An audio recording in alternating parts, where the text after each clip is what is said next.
Y quiero hablarte, a ver si podemos ponerla. Pero seguramente cuando pasamos el PowerPoint de una computadora a otra, los diferentes modelos de PowerPoint hacen que se produzcan desequilibrios, ¿no? Si por lo menos me salvo yo de la culpa, ¿no? Pero bueno, quiero hablarte, transformamos generaciones, quiero hablarte de algo que creo que es importante en la Biblia. El recién convertido empieza a leer la Biblia y empieza por el Antiguo Testamento, como es lógico al leer cualquier libro que uno, cualquier aproximación a un libro que uno hace, ¿verdad? Y tiene dificultades para entender el Antiguo Testamento y se frustra porque no entiende mucho. Y entonces nosotros le decimos, no, mirá, te recomiendo que empieces por el Nuevo Testamento. Así que el recién convertido nos hace caso y empieza por el Evangelio de Mateo. Y lo primero que lee es la genealogía. Y si venía frustrado, ahora se quiere matar, ¿no? Y cuando nosotros nos enteramos, ¿qué le decimos? No te hagas problema, el capítulo de la genealogía, saltátelo. No tiene importancia. Y el pobre nuevito nos mira con asombro y nos dice, pero vos me dijiste el otro día que toda la escritura es inspirada por Dios, útil para enseñar, para redarguir, para corregir, para instruir en justicia. Y ahora me decís que ese pedazo de la escritura no sirve, que me lo salté. Las genealogías que encontramos en la Biblia tienen como propósito, ni hablar si el tipo empieza por el primer libro de Crónicas, los primeros 9 capítulos son los 9 capítulos genealogías. Pero tienen como propósito que nosotros comprendamos mejor el plan de Dios para la vida de una persona, para la vida de un pueblo. En primer lugar, para que entendamos, tengamos claro que el plan de Dios es multigeneracional. ¿Sí? Es mucho más que conocer el árbol genealógico a nivel de los nombres y saber quién era el papá y quién era el abuelito, sino entender, por ejemplo, que Timoteo es el resultado de haber tenido una abuela como Loida y una madre como Eunice. No es el resultado del azar, Timoteo.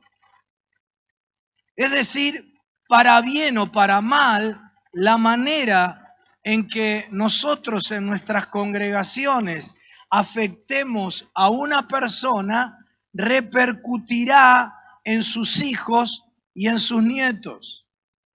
Con la persona a la que vos estás atendiendo hoy, ministrando hoy, estás afectando la vida de su nieto.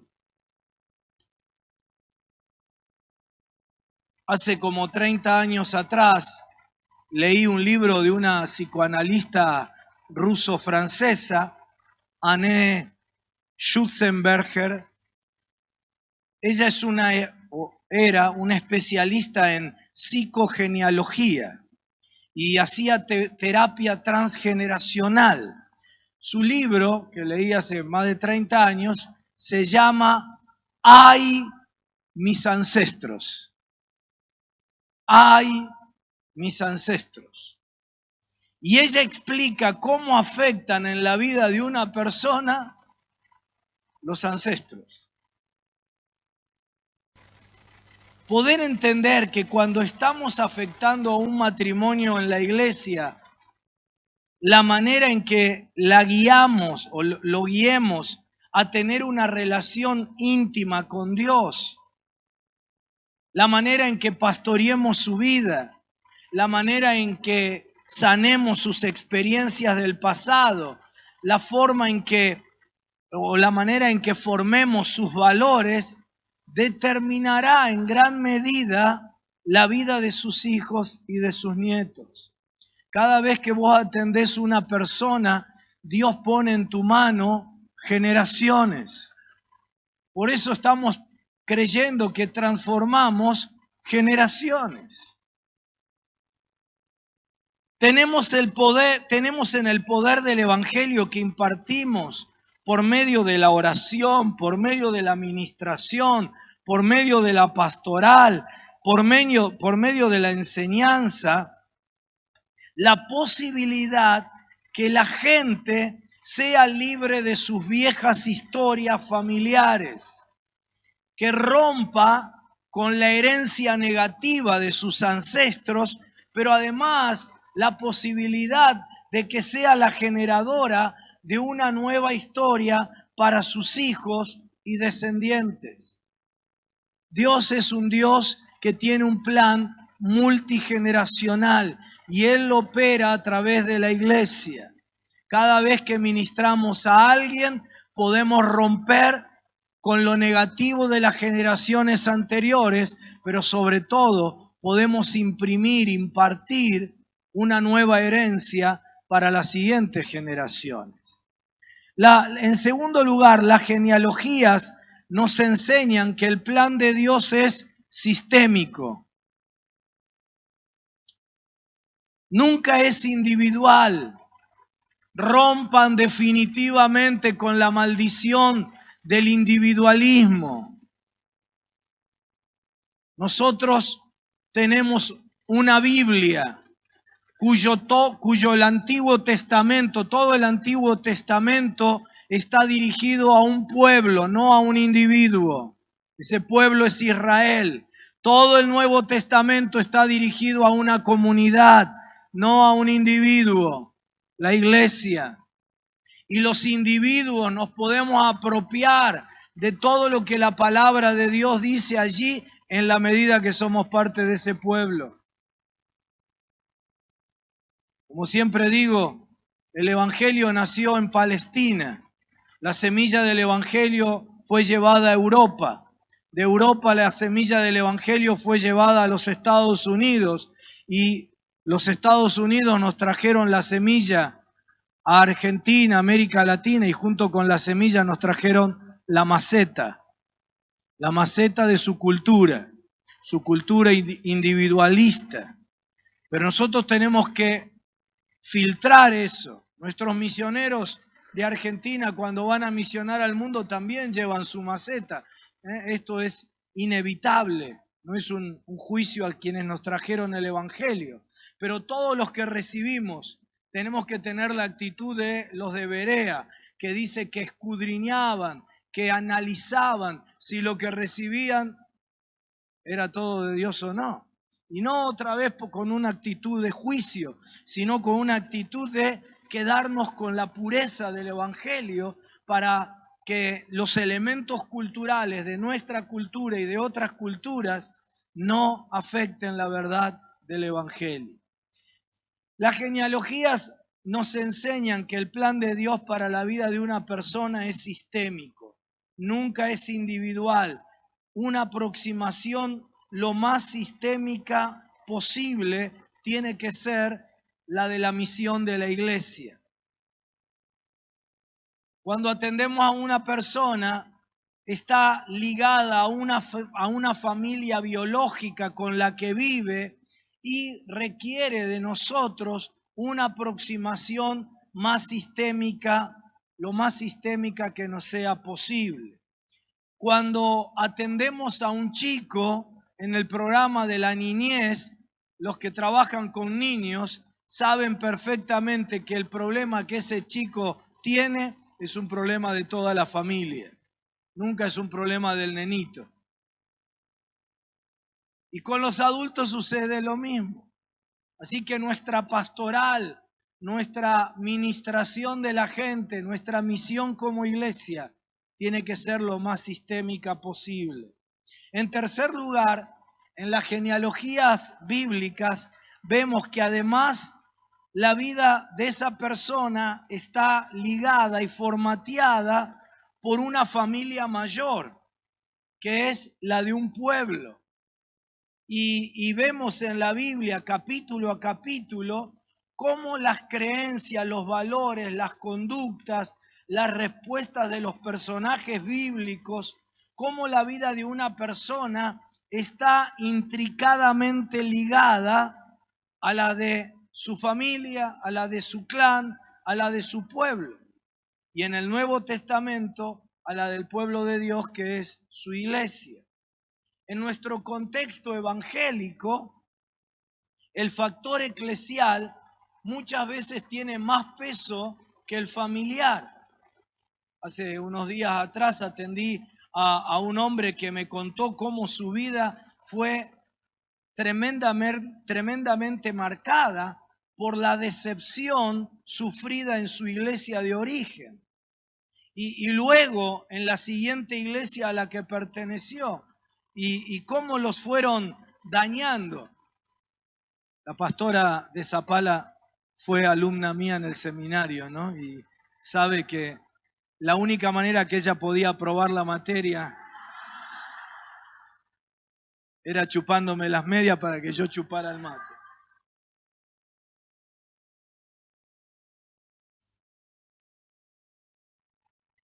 Decía, este hombre me contaba cómo su vida fue marcada por la decepción que vivió, cómo lo maltrataron, cómo lo abusaron en la iglesia de origen y luego en la siguiente iglesia a la que se fue.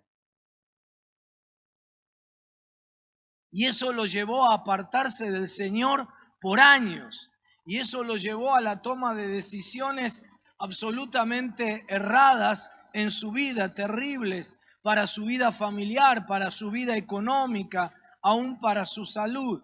Por supuesto, no estamos alivianando la responsabilidad personal en la toma de las decisiones, pero sí estamos diciendo la manera en que los marcos comunitarios influyen, la manera en que la cultura influye en la gente que ministramos, la manera en que la cultura eclesial de la que viene la persona, en el caso de que venga de otro lugar, también afecta nuestra pastoral.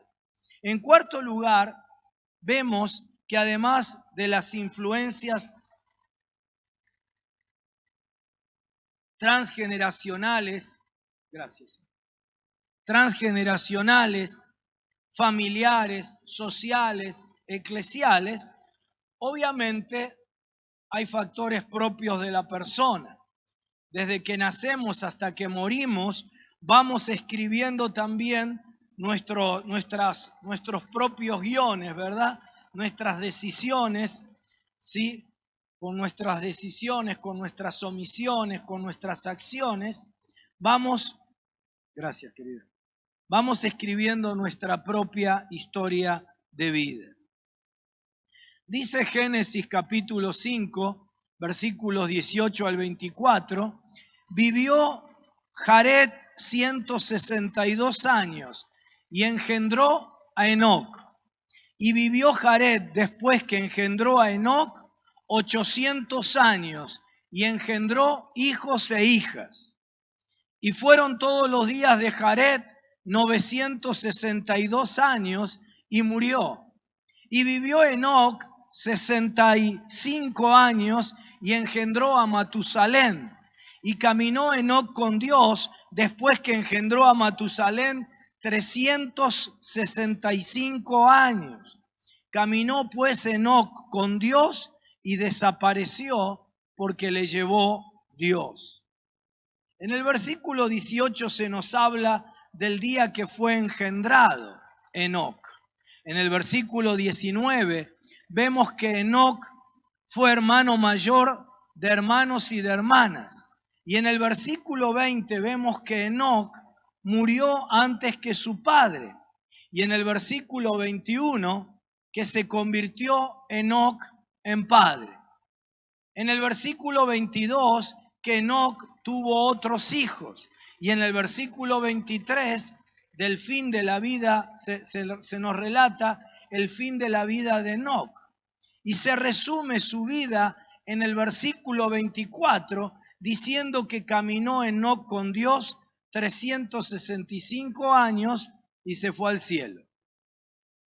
Es decir, Dios estuvo presente en su vida desde que fue engendrado hasta su fin en la tierra y siguió por toda la eternidad. Es decir, Dios presente en todas las etapas de la vida de Enoc.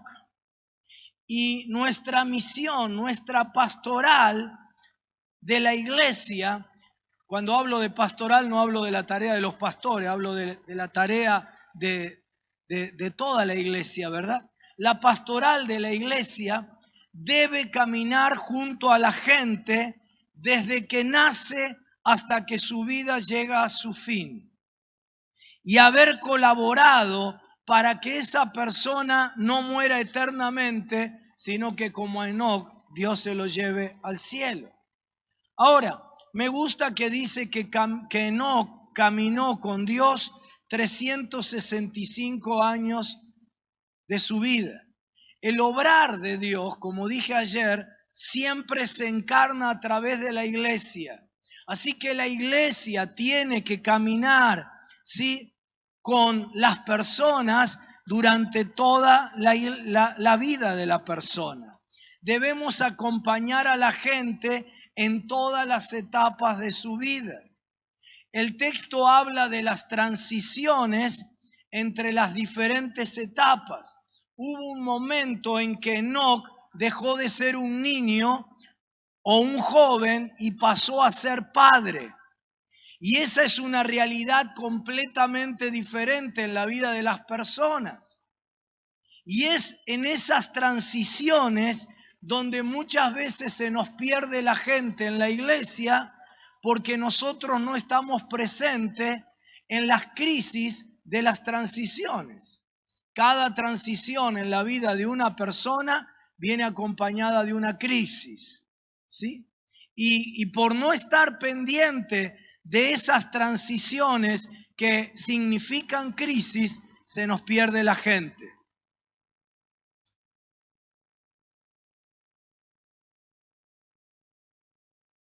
Cuando pasa de ser niño alguien y se convierte en un adolescente, pasa por una crisis. Cuando el adolescente entra a la facultad, pasa por otra crisis. Cuando se casa y vienen las crisis de la convivencia, allí la iglesia también tiene que estar. Cuando tiene hijos y vienen las crisis de la paternidad, de la maternidad, la iglesia acompañando y ayudando a la gente. Cuando vive la crisis de los 40, de los 50, de los 60, cuando comienza a envejecer, cuando enviuda, crisis. Y la pastoral de la iglesia debe velar por esas transiciones. Hasta ahora nosotros, en el mejor de los casos, en una iglesia que medianamente funciona bien, tenemos un programa infantil, tenemos un programa para los adolescentes, tenemos un programa para los jóvenes, tenemos un programa para los matrimonios, tenemos un programa para los adultos. Eso en una iglesia que medianamente funciona bien, que entiende que tiene que acompañar a la gente en sus procesos de vida. Pero aún en esas iglesias se nos pasa por alto las transiciones. Y no hay programas que afecten la transición de un niño a un adolescente, de un adolescente a un joven, de un joven a una persona que se casa, que forma una familia, a la adultez, a la ancianidad. Y ahí se nos pierde la gente. La mayoría de nuestros niños dejan de venir a la iglesia cuando son adolescentes. La mayoría de nuestros adolescentes dejan de venir a la iglesia cuando entran a la universidad. La mayoría de nuestros jóvenes les cuesta seguir con un compromiso con la iglesia cuando empiezan a formar una familia.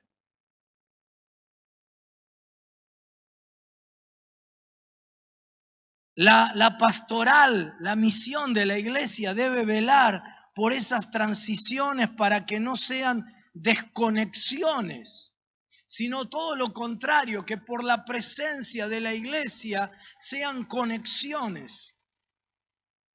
La gente que está en medio de la crisis diga, a mí me salvó la iglesia, a mí me ayudó la iglesia.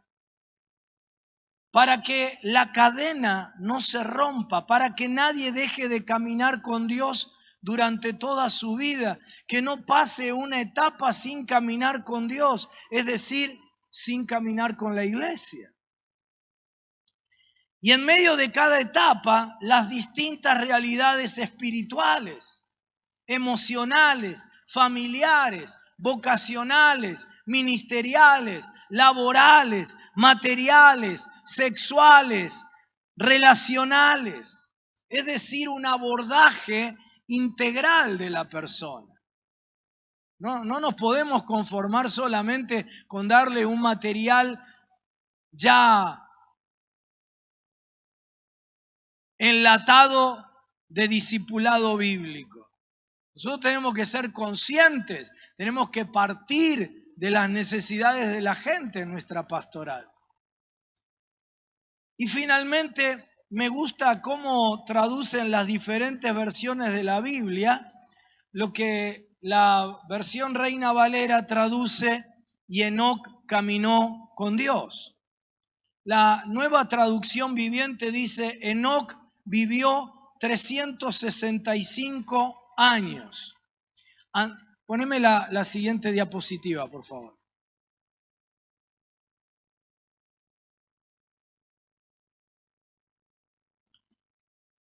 Enoc vivió 365 años, dice la Nueva Traducción Viviente, andando en íntima comunión con Dios. La Nueva Versión Internacional dice, Enoc vivió 365 años y como anduvo fielmente con Dios, y sigue el texto. Y la versión Dios habla hoy dice, Enoc vivió de acuerdo con la voluntad de Dios. Así que la genealogía nos habla del objetivo de la misión de la iglesia, del objetivo de la pastoral, del objetivo de los grupos pequeños y de todo el programa de la iglesia. El objetivo es que la gente pueda caminar con Dios. Esto tiene primeramente una dimensión experiencial. Nosotros debemos lograr que desde que nacen hasta que dejan esta tierra, la gente pueda vivir en íntima comunión con Dios. Antes que la enseñanza doctrinal está la vivencia de la comunión íntima con Dios. Antes que el comportamiento, que la ética, está la vivencia de la comunión íntima con Dios. Antes que una vida con propósito, está la vivencia de la comunión íntima con Dios. Y esto no lo debemos olvidar nunca. No solo porque es lo más importante, sino porque sin esa comunión íntima con Dios será difícil que la gente pueda vivir con una ética, con valores, con conducta y con propósito como Dios quiere en nuestro mundo tan a contramano. Y sobre la base de la comunión íntima, entonces sí debemos lograr que la gente camine fielmente con Dios, como dice la Nueva Versión Internacional. Es decir, que su carácter, que sus comportamientos, que su manera de hablar, que su manera de tratar a la esposa, a los hijos, al esposo, reflejen a Cristo. La doctrina, la didaqué, la palabra griega para doctrina en el Nuevo Testamento, todo el Nuevo Testamento está compuesto por dos partes. El querigma, que es la proclamación del mensaje de salvación, y la didaqué, la enseñanza, ¿sí? La didaqué no es la teología sistemática. La doctrina en el Nuevo Testamento no es Dios Padre, Hijo, Espíritu Santo, la Biblia, la iglesia, no. La didaqué en el Nuevo Testamento es cómo un esposo tiene que tratar a su esposa, cómo una esposa tiene que tratar a su esposo, cómo los padres tienen que educar a sus hijos, cómo un hombre tiene que saber trabajar y ser un buen trabajador, cómo emprender en la vida, cómo todas las cosas de la vida cotidiana. Ese es nuestro discipulado. Como nunca antes necesitamos hacer ese discipulado en la iglesia. Porque antes, cuando yo era chico, cuando yo era joven, ¿sí? Sigo siendo joven. ¿Cuántos dicen amén, pastor? No se le nota, pero sí, créalo.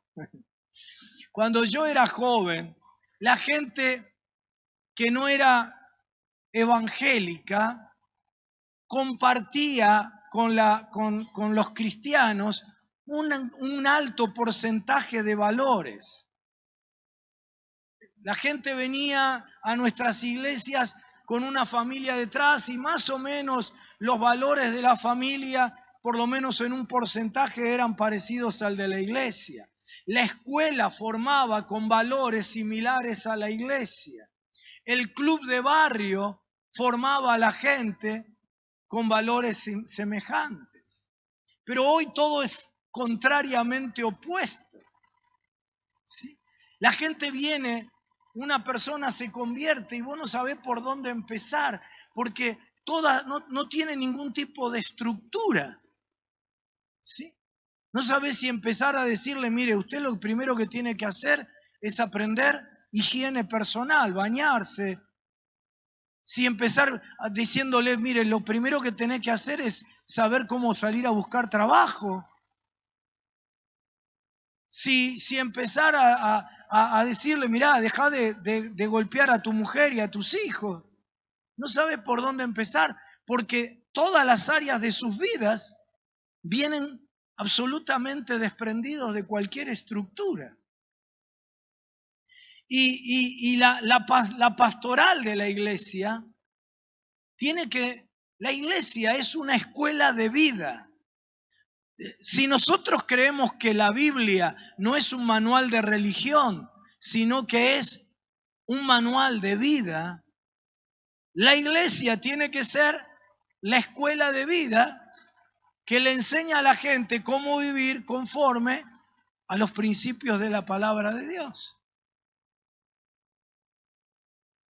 Así que la segunda dimensión es caminar fielmente con Dios, es decir, una vida que vaya de acuerdo a lo que Dios quiere. Cuando ministramos a las personas, recuerden que lo terapéutico, lo sanador, allana el camino para que la gente pueda vivir como Dios quiere. Nuestra pastoral y nuestra enseñanza son las dos alas del avión. No le puede faltar ninguna de las dos alas. Si vos querés enseñar a vivir sin sanar su vida, no vas a poder. Y si vos sanás su vida, pero no enseñás a vivir, pasa lo que le pasa a la mayoría de los evangélicos que pasan por sanidad interior, por liberación, y son ministrados y son atendidos, y quedan sanos y quedan libres, y sus vidas siguen igual que antes. Porque no hemos hecho la tarea completa de no solamente sanarlos, sino enseñarles a vivir. La pastoral manifiesta la gracia y la enseñanza manifiesta la verdad. Jesús era alguien lleno de gracia y de verdad. La iglesia tiene que estar llena de gracia y de verdad. Y ambas son inseparables. En tercer lugar, dice Dios habla hoy, que Enoc vivió de acuerdo a la voluntad de Dios los 365 años. Y allí veo yo que Enoc cumplió su propósito en la tierra. Tuvo una vida con propósito en la tierra. ¿Sí? Nuestra atención de la gente, ¿por qué estoy hablando de la gente? Porque ustedes, queridos líderes, ustedes no tienen ministerios. Siempre le digo a mi gente, ustedes no tienen ministerios, ustedes tienen gente. Y si ministran con amor y fidelidad a la gente, entonces tienen ministerios. La razón de ser de nuestros dones, de nuestros talentos y de nuestros ministerios, la única razón de ser es la gente. Así que nuestra pastoral, no importa qué ministerio vos tengas, debe impulsar a que la gente se vaya de esta tierra el día que le hacemos el velatorio a la gente, se vaya de esta tierra habiendo hecho la voluntad de Dios para sus vidas, habiendo hecho aquello para lo cual Dios los hizo. La iglesia caminando junto a la gente desde que son engendrados hasta que Dios los lleva al cielo. De manera que la gente viva en íntima comunión con Dios, viviendo fielmente conforme a Él, haciendo de su vida toda la voluntad de Dios conforme a su propósito. De esto se trata, transformamos generaciones. ¿Sí? Ayer cité el versículo de Hechos 13:36 que dice, porque a la verdad David, habiendo servido a su propia generación según la voluntad de Dios, durmió y fue reunido con sus padres y vio corrupción. Como dice allí el cuarto elemento, tu vida, ¿sí?, define la vida de la actual generación y define la vida de las próximas generaciones. Vos tenés que ser como David. Yo tengo que ser como David, que sirvió a su propia generación, según la voluntad de Dios. Y entonces se murió, su cuerpito se pudrió, pero su vida pasó por esta tierra cumpliendo su propósito. Un chico, un jovencito el otro día me decía, refiriéndose a su propósito y a su ministerio, pastor, dice, yo quiero algo que me vuele la cabeza. Quiero emprender algo que me vuele la cabeza. Bueno, David tuvo una experiencia así cuando tuvo que enfrentar al gigante Goliat. Aparece sin que lo busque en medio de un campo de batalla donde hay un gigante de 3 metros de altura, invencible, que desafía mañana y noche a todo el ejército de Israel. Y dice que desde el rey Saúl hasta el último de los soldados, todos se llenaban de pánico cada vez que aparecía Goliat y huían delante de él. Pero de pronto llega David y él lo enfrenta y con una honda y una piedra lo derrota. Qué historia maravillosa, ¿verdad? Yo quiero algo así para mi vida, para mi ministerio. Algo así, como decía este chico, que me haga volar la cabeza. Que quiero ya mismo tener la honda en mi mano para voltear a algún gigante. Yo quiero un propósito en la vida, un ministerio en la iglesia de servicio, de honda, piedra y gigante al piso. Y quizás vos también quisieras verte ya cumpliendo tu propósito pleno en la vida y teniendo un ministerio donde la adrenalina te vuele la cabeza, donde estés en el campo de batalla enfrentando a esos gigantes que nadie se atreve a enfrentar y con una honda y una piedra los vences. Quizá alguno de ustedes me diría, Carlos, ya mismo quiero revolear la honda y volarle la cabeza al gigante. ¿Y sabés lo que yo creo? Yo creo que Dios quiere darnos a cada uno de nosotros, ¿sí?, cada uno en lo suyo conforme al llamado de Dios y a los dones que Dios le dio, pero a cada uno de nosotros nos quiere dar victorias de ese tipo. Pero quiero mostrarte el backstage, la trastienda, lo que está detrás. Porque antes de que David se enfrentara al gigante Goliat, ocurrieron cosas sin las cuales David jamás hubiera podido vivir esa experiencia tan maravillosa y excitante. Y te quiero hablar del backstage porque todos te van a hablar de la onda y de la piedra, pero nadie te va a hablar de lo que yo te quiero hablar en esta mañana. Sencillamente, ¿sabes por qué nadie te va a hablar de lo que yo te voy a hablar? Porque no es espectacular, porque no es glamoroso, porque no ocurre en los grandes escenarios, no está rodeado de efectos especiales, no recibe aplausos ni siquiera grandes comentarios. Las mujeres no componen canciones sobre eso. Dice que las mujeres después de la victoria de David sobre Goliat componían canciones diciendo que David había matado más gente que Saúl. Todos te van a hablar de la onda y de la piedra y del gigante al que la piedra derribó. Pero esa no es toda la historia. Y te podés quedar con los objetos equivocados. Te podés quedar solo con la onda y la piedra y no llegar a tener nunca un propósito excitante de onda y piedra por no mirar el objeto indicado, el primero, el que permitió que existan onda y piedra y gigante derribado. Quiero que busques en tu Biblia, primer libro de Samuel, capítulo 17.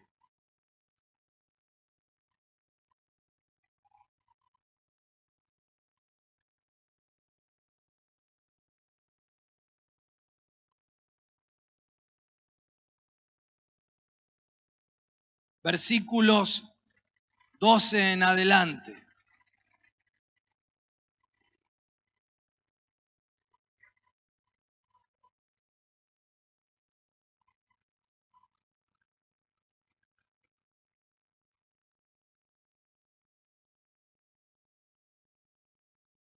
No sé en qué versión vas a leerlo vos, yo te leo, pero vas a ver que no hay mayor diferencia. Versículo 12 dice: ahora bien, David era hijo de un hombre llamado Isaí, un efrateo de Belén, en la tierra de Judá. En ese tiempo Isaí era anciano y tenía 8 hijos. Sus 3 hijos mayores, Eliab, Abinadab y Simea, ya se habían unido al ejército de Saúl para pelear contra los filisteos. David era el menor de los hijos. Sus 3 hermanos mayores se quedaron con el ejército de Saúl, pero David iba y venía para ayudar a su padre con las ovejas en Belén. Durante 40 días, cada mañana y cada tarde, el campeón filisteo se paseaba dándose aires delante del ejército israelita.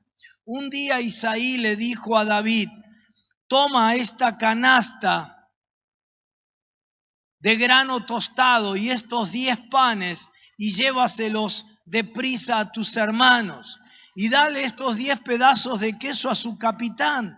Averigua cómo están tus hermanos y tráeme un informe de cómo les va. Los hermanos de David estaban con Saúl y el ejército israelita en el valle de Ela peleando contra los filisteos. Hasta aquí nomás en la lectura de la palabra de Dios.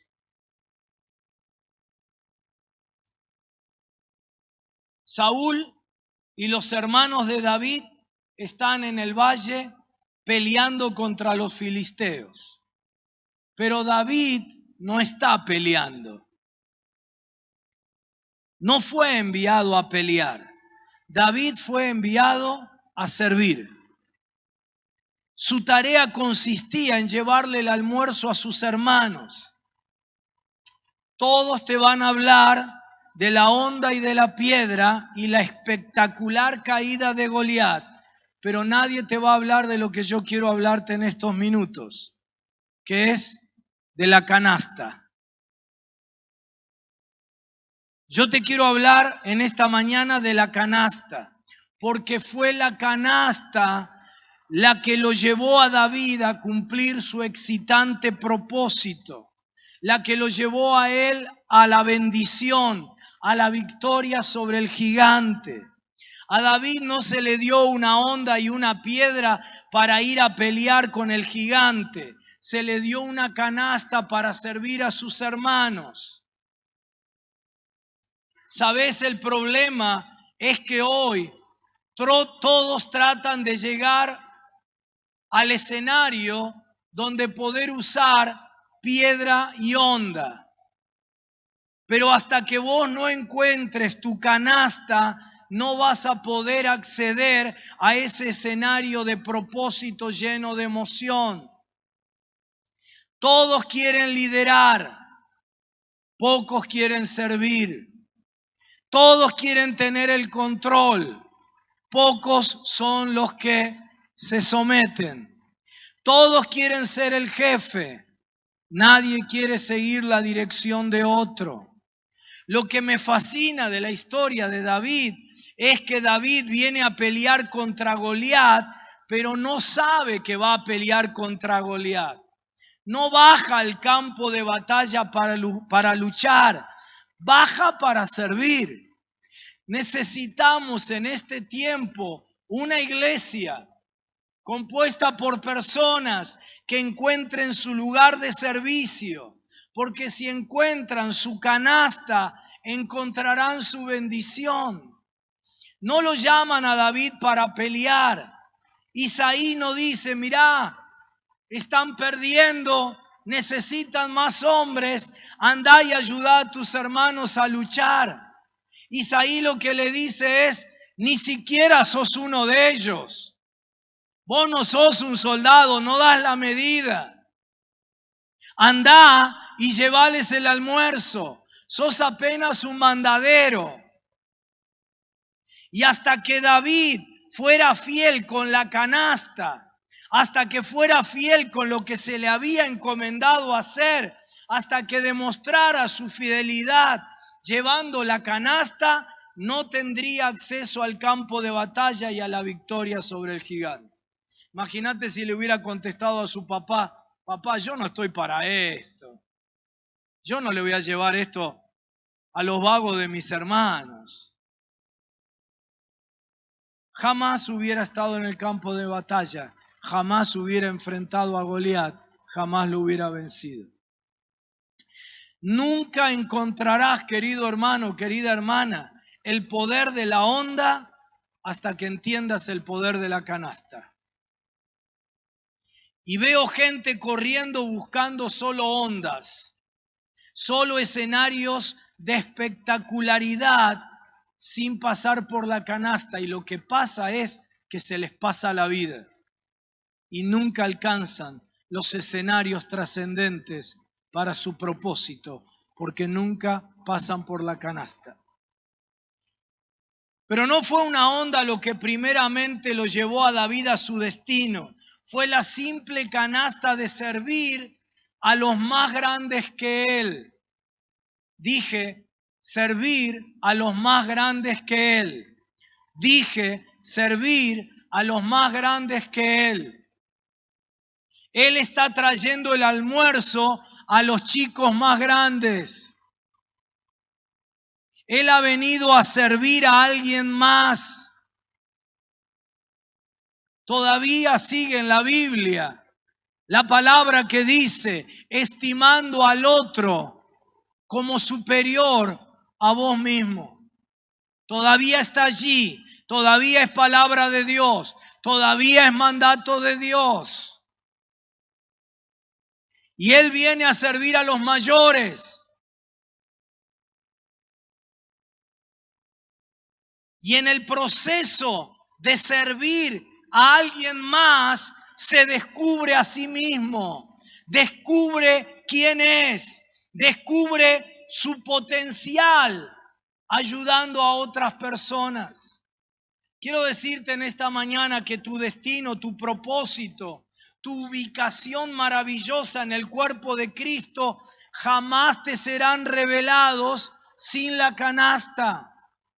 Jamás te serán revelados hasta que estés dispuesto a servir a los demás considerándolos más grandes que vos. Allí te vas a encontrar con tu verdadera identidad, porque tu verdadera identidad no es la de un influencer, no es la de un rockstar, no es la de un mediático, no es la de un tirador de piedras y onda. Tu verdadera identidad es Cristo en vos. Y cuando Él definió su identidad, Él dijo: yo no vine para ser servido, sino para servir y dar mi vida en rescate por muchos. Jamás pierdas tu identidad de sierva. Jamás pierdas tu identidad de siervo. Vos no servís porque los demás te lo piden. Vos no servís para recibir reconocimiento. Vos no servís por ninguna otra causa, que es que no podés no servir. Sería una fuerte contradicción contra tu propia identidad, porque adentro tuyo vive Cristo, que dijo: yo no vine para ser servido, sino para servir y dar mi vida por muchos. Vivimos la cultura del show. El show y el entretenimiento es la industria número 1 en el mundo. La segunda, el armamentismo, pero la primera es el show. Otra de las cosas que tenemos que erradicar de la iglesia, porque si no jamás vamos a transformar la cultura cuando la cultura tiene cautiva a la iglesia con sus valores. Y queremos ser vistos en la cultura del show. Queremos ser reconocidos, queremos ser importantes, pero cuando Dios te va a usar de una manera poderosa, primero te dará la canasta antes que desbloquee el poder de tu onda. Porque vos y yo somos seguidores no de un showman, sino de aquel hombre que cambió para siempre el paradigma de la historia y el paradigma de liderazgo de la historia, de aquel que no vino montado en un caballo blanco rodeado de legiones de ángeles, sino que nació en un pesebre rodeado de la bosta de los caballos, del estiércol de las ovejas y de la fragancia de los chanchos.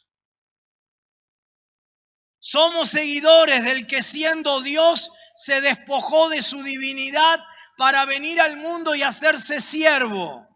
No vino como el león de la tribu de Judá, aunque lo era. Vino como el Cordero de Dios. No vino como el rey, aunque lo era. Vino a humillarse hasta lo sumo. Perdón. Me olvidé de decirte que esta historia de David trayendo la canasta con el almuerzo de sus hermanos, sirviendo a los otros, está en el capítulo 17 del primer libro de Samuel, como hemos leído. Y lo que me olvidé de decirte es que en el capítulo anterior, antes, en el capítulo 16, delante de su padre, que lo manda de mandadero, y delante de sus hermanos, que cuando está en el campo de batalla lo ningunean, David había sido ungido por rey. Había sido ungido rey por la persona con más autoridad espiritual en Israel, reconocida por todo el pueblo, como era Samuel. Al que habían mandado con la canasta era el rey.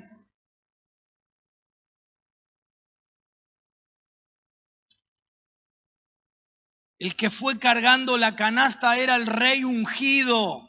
En poco tiempo más, los hermanos a los que David les llevó el almuerzo le estarían sirviendo a él como rey de Israel.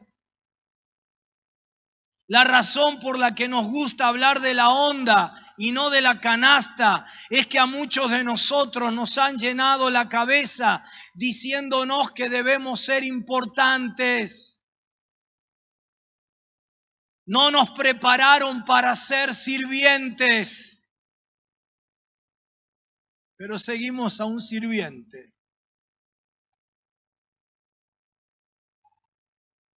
Algunos de ustedes tuvieron padres que jamás los valorizaron, que jamás los valorizaron a ustedes, ¿verdad? Y entonces hemos crecido con problemas en nuestra estructura de personalidad, de autoestima, porque no hemos recibido la valía, la valoración de nuestros padres. Y entonces toda la sociedad te mete en la cabeza que la manera en que vos sanes tu estima es que te sientas importante. Otros de ustedes, quizás los más jovencitos, tuvieron padres que a su vez ellos jamás recibieron valoración de sus padres. Y entonces cuando tus padres que no recibieron valoración de sus padres, te criaron a vos, dijeron, mi hijo, mi hija no les va a faltar lo que me faltó a mí. Y te criaron diciéndote genio, divina.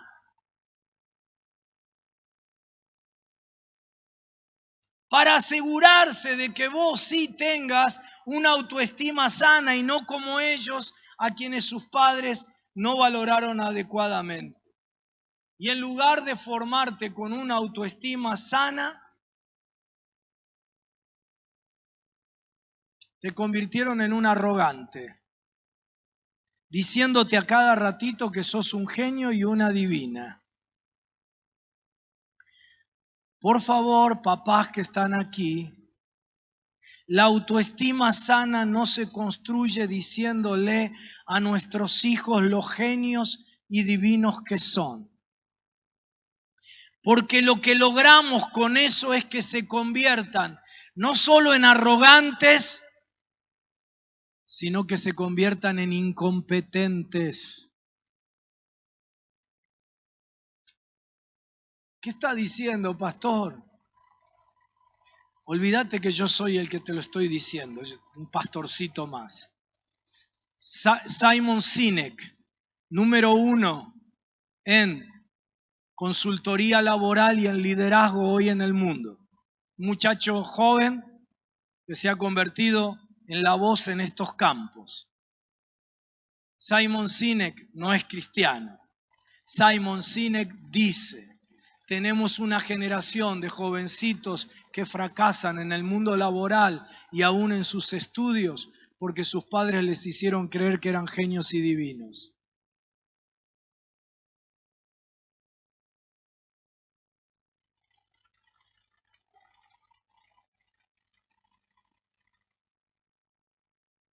Porque, ¿sabés qué pasa cuando los chicos van a la facultad? ¿Viste ahora? Los padres le dicen, sos genio, sos divino. ¿Sí? Y cuando en el colegio no le va tan bien, van y la presionan a la maestra, ¿no? Para que le vaya bien, ¿no, Marce? Y en el secundario también, y van y si el profesor no se ajusta a las peticiones, le arman una causa, le inventan un tema. ¿Sí? Porque algunos porque son mala gente, pero otros, ¿sabes por qué?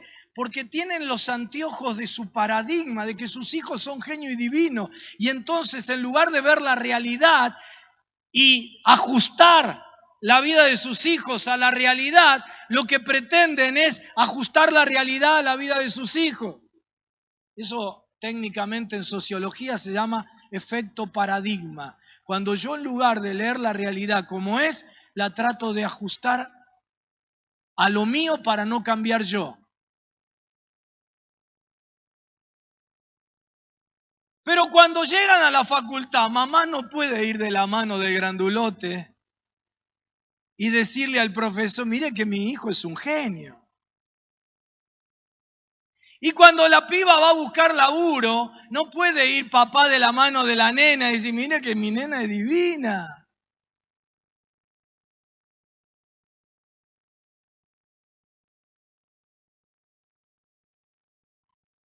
Y en la facultad, el profesor lo va a aplazar si el genio no se rompió el alma estudiando.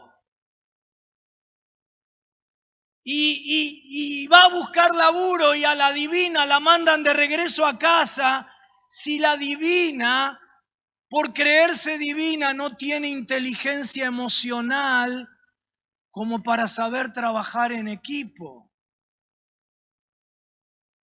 como para tener una actitud solidaria con los demás.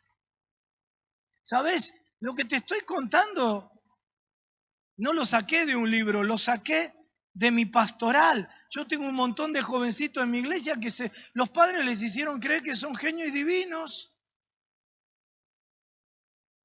Y para terminar el primer año de la facultad les lleva 5 al genio. Y para conseguir un buen laburo los echan de todos los laburos porque se pelean con Ethel, porque quieren ser la divina.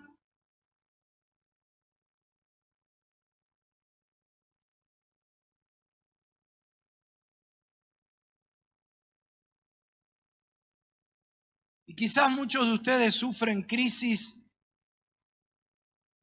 porque les faltó valoración y muchos otros sufren crisis de autoestima porque les dieron una falsa valoración o una sobrevaloración errónea. Por favor, papás, la autoestima sana no se construye diciéndole a nuestros hijos los genios y divinos que son. La autoestima sana no se construye elogiándolos por sus talentos. Quiero decirte que ellos no hicieron nada por sus talentos, así que no los elogies por sus talentos. Si vas a elogiar a alguien por los talentos de tus hijos, elogialo a Dios, alabalo a Dios, que fue el que les dio los talentos. Mi hijo Gabriel tiene una inteligencia lógica analítica extraordinaria, pero él no hizo nada por eso. Se la dio Dios. Y mi hijo más chico, Ezequiel, tiene una capacidad creativa extraordinaria, pero él no hizo nada por ser creativo.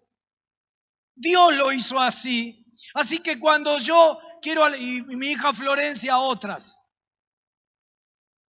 pero cuando yo quiero alabar por los talentos de mis hijos, lo que hago es alabar a Dios.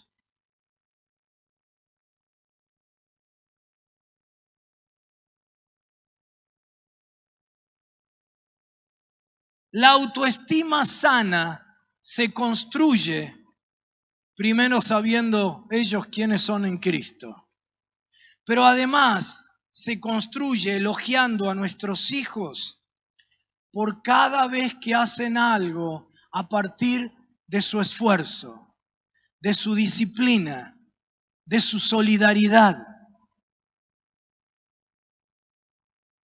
de su servicio hacia los demás.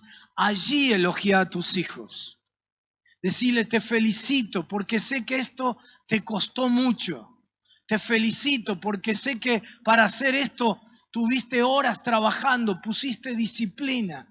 Te felicito porque fuiste solidario con tus compañeros, porque tuviste una actitud de servicio para el que no podía, para el que no tenía. Eso sí merece elogio, porque eso es el resultado de ellos y no un don de Dios. Los talentos, quédate tranquilo que los talentos le van a fluir solos en la vida. Eso ya está dado por Dios. Pero si no te enseño el poder de la canasta, jamás llegarás a la onda. Y buscarás trabajo y te confrontarás con la realidad que hay un montón de otros tan talentosos o más que vos. Y que te van a tomar a vos y no a ellos si sos capaz de servir al grupo, de tener inteligencia emocional, de trabajar en equipo, de motivar a otros, de inspirar con tu vida a otros, de ser solidario, de servir. Resumen, el poder de la canasta. Por favor, papá, mamá, no le hagas daño a tus hijos, no los conviertas en monstruitos creídos que luego sufren no solo el shock de la desilusión, que les provoca una autoestima todavía más pobre que aquel que tenía una autoestima pobre. ¿Sabes? Porque cuando el genio se confronta y le lleva 3 años hacer el primer año de la facultad, empieza a dudar de todo. Y empieza a castigar su propia autoestima. Y termina con una autoestima más debilitada que el otro que ni siquiera sabía que valía.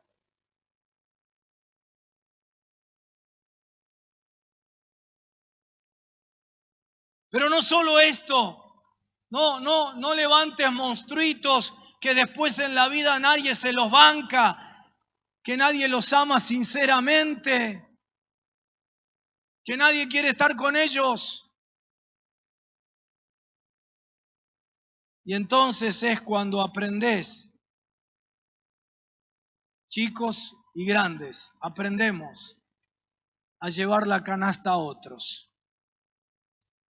Y cuando aprendemos a llevar la canasta a otros, a los mayores, a los que estimamos superiores que a nosotros mismos, Dios te pone una onda en tu mano y un gigante enfrente y un palacio esperándote para que seas rey. Ponete de pie, por favor.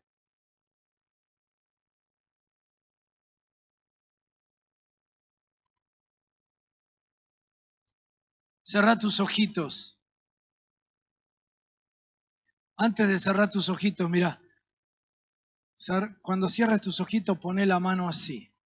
¿Sí? Cerrá tus ojitos ahora y deja que Dios te ponga la canasta en la mano. Hasta que no encuentres tu canasta, no encontrarás tu destino. En la iglesia tenemos la enorme oportunidad de servir a otros hermanos, de servir a la gente que viene. David fue a llevarle pan y queso a los chicos mayores. Decirle, Señor, no quiero saltearme la canasta. Quiero hacer el delivery de pan y queso. En la iglesia no busco mi lugar espectacular. No busco algo que me vuele la cabeza. En la iglesia yo tomo mi canasta y voy a servir a los otros.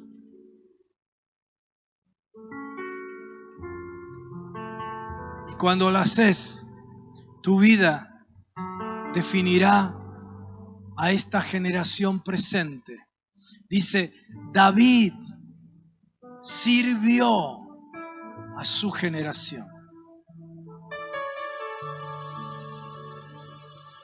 Por eso fue rey amado, porque cuando fue rey, sirvió a su generación.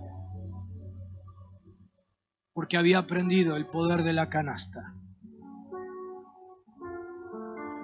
Y cuando tu vida de servicio afecte esta generación. Cuando tu vida esté con el que nadie quiere estar, con el que no es glamoroso. ¿Sabes? Cuando las situaciones sociales empeoran, yo enseguida me doy cuenta, no por los diarios, no por la cotización del dólar, me doy cuenta por el olfato.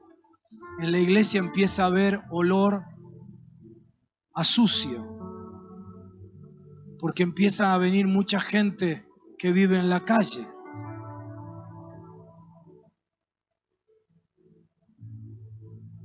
Cuando vos estás con tu canasta con el que nadie quiere estar, cuando estás en la canasta con el que sufre y vos decís otra vez, y cuando estás con la canasta